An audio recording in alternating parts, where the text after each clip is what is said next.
റോഡിൽ ഇറച്ചി പറ്റും, അതിലൊരു ഡൗട്ടും ഇല്ല. വളരെ സീരിയസ് മാറ്ററാ. ഞാൻ എറണാകുളം മുതൽ കണ്ണൂർ വരെ ഡ്രൈവ് ചെയ്യുമ്പോൾ പലതും എക്സ്പീരിയൻസ് ചെയ്തിട്ടുണ്ട് ഈ പുതിയതായിട്ട് വന്ന ഹൈ സ്പീഡ് റോഡിനെ കുറിച്ച് എന്നാന്ന് പറയുന്നത്. നിങ്ങളൊരു കോണ്ടന്റ് ക്രിയേറ്റർ ആണോ, ഇൻഫ്ലുവൻസർ ആണോ, അങ്ങനെയാണെങ്കിൽ ഇതുപോലത്തെ ഒരു വീഡിയോ ചെയ്യും. കേരളത്തിൽ 3.5 കോടി ജനങ്ങളുണ്ട്, അവരെല്ലാവരും കാണണം. ഡ്രൈവിംഗ് അറിയുന്നവരും അറിയാത്തവരും വീട്ടിൽ വെറുതെ ഇരിക്കുന്ന നിങ്ങളെ അമ്മൂമ്മയായാലും കാണണം. സോ നിയമം പഠിപ്പിക്കാൻ വന്നതല്ല, അതിന് ഞാൻ ആരുമല്ല. അറ്റ്ലീസ്റ്റ് ഈ 3 ട്രാക്ക് എന്താണെന്ന് എല്ലാവരും അറിഞ്ഞിരിക്കണം. തേർഡ് ഉള്ള ഹൈ സ്പീഡ് ട്രാക്ക്, അതിൽ ഓവർടേക്ക് ചെയ്യാൻ വേണ്ടി മാത്രമുള്ള ട്രാക്കാണ്. അതിലൂടെ സ്ലോയിൽ പോവരുത്, ലെഫ്റ്റിലൂടെ ഓവർടേക്ക് ചെയ്യരുത്, റൈറ്റിലൂടെ മാത്രം ഓവർടേക്ക് ചെയ്യുക. ഈ 3 വരെയുണ്ടെങ്കിൽ ലെഫ്റ്റിലാണ് നിങ്ങളെ ഹെവി വെഹിക്കിൾസ് പോകേണ്ടത്, സ്ലോ മൂവിങ് വെഹിക്കിൾസ് ലെഫ്റ്റിലൂടെയാണ് പോകേണ്ടത്.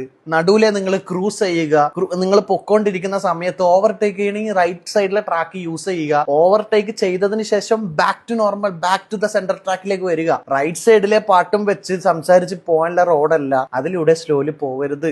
അതേപോലെ റോഡ് ക്രോസ് ചെയ്യാൻ ഒരു ഓപ്ഷനും ഇല്ല ഇവിടെ. ആൾക്കാർക്ക് ക്രോസ് ചെയ്യാൻ പാടില്ല. അത് നിങ്ങളെ വീട്ടിലുള്ളവർക്ക് പറഞ്ഞു കൊടുക്കുക. നിങ്ങൾ വയസ്സിൽ മൂത്തവരുണ്ടാവും, ഡ്രൈവിംഗ് അറിയാത്തവരുണ്ടാവും, പുതിയതായിട്ട് ഈ റോഡ് കാണുന്നവരുണ്ടാവും. കേരള 100% ലിറ്ററസി റേറ്റ് ഒക്കെ തന്നെയാണ്, എന്നാൽ ഈ കാര്യത്തിൽ വട്ടപ്പൂജ്യാണ്. കാരണം ഞാൻ നിങ്ങളെ പറയുന്നതല്ല, ഇത് ഓൾറെഡി ഒരുപാട് സംഭവിച്ചു കഴിഞ്ഞു. വലിയൊരു അപകടം ഒഴിവാക്കാൻ നമ്മളെല്ലാവരും ഒത്തുചേർന്നിരിക്കേണ്ടിയിരിക്കുന്നു. ആരൊക്കെ ഇൻസ്റ്റയിലും യൂട്യൂബിലും ഫേസ്ബുക്കിലും എവിടെയൊക്കെ വീഡിയോ ചെയ്യുന്നുണ്ട്, ഇതിനെ കുറിച്ചൊരു വീഡിയോ ചെയ്യുക. ചെയ്യാൻ പറ്റുന്നില്ലെങ്കിൽ ഈ വീഡിയോ എടുത്ത് നിങ്ങൾ റീപോസ്റ്റ് ചെയ്യുക. നിങ്ങൾ ഈ വീഡിയോ ഡൗൺലോഡ് ചെയ്തോ, എവിടെ വെച്ചാൽ പോസ്റ്റ് ചെയ്തോ, എവിടെ ഞാൻ കോപ്പിറൈറ്റ് കൊടുക്കില്ല. റോഡിലെ ലൈൻ എന്താണെന്ന് അറ്റ്ലീസ്റ്റ് പഠിക്കുക.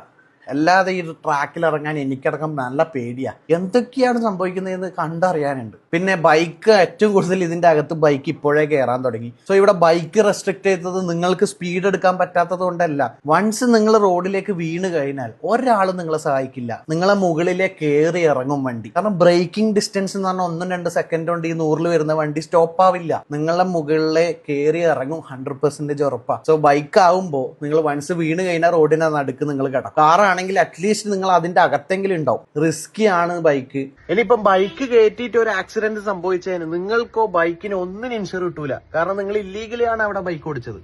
കാരണം അവിടെ റെസ്ട്രിക്റ്റഡ് ആണെങ്കിൽ നിങ്ങൾ കയറരുത്. അപ്പോൾ നിങ്ങളുടെ സേഫ്റ്റിക്ക് വേണ്ടിയിട്ടാണ് ബൈക്ക് ചിലയിടത്ത് റെസ്ട്രിക്ട് ചെയ്തത്. അതായത് ചില വെഹിക്കിൾ പാമ്പ് പോകുന്ന പോലെയാണ് ഈ റോഡിൽ പോകുന്നത്. ഫസ്റ്റ് ലൈനിന്ന് തേർഡ് ലൈനിലേക്ക് ഒരൊറ്റ ക്രോസ്. അങ്ങനെയല്ല, 1 at a ടൈം നിങ്ങൾ ലൈൻ ചേഞ്ച് ചെയ്യുക. ലൈൻ ചേഞ്ച് ചെയ്യുമ്പോൾ ഇൻഡിക്കേറ്റർ ഇടുക. ഇൻഡിക്കേറ്റർ ഇടുന്നത് ലൈൻ ചേഞ്ച് ചെയ്യുമ്പോൾ സ്പോട്ടിലല്ല, ആദ്യമേ നിങ്ങൾ ബാക്കിലുള്ളവർക്ക് നോട്ടിഫൈ ചെയ്യുക, ഞാൻ ലൈൻ മാറുകയാണെന്ന്. സോ ഇത് വളരെ റിസ്കിയാണ്. നിങ്ങൾ ഇത് അറിയില്ലെങ്കിൽ പഠിക്കുക, പറഞ്ഞു കൊടുക്കുക.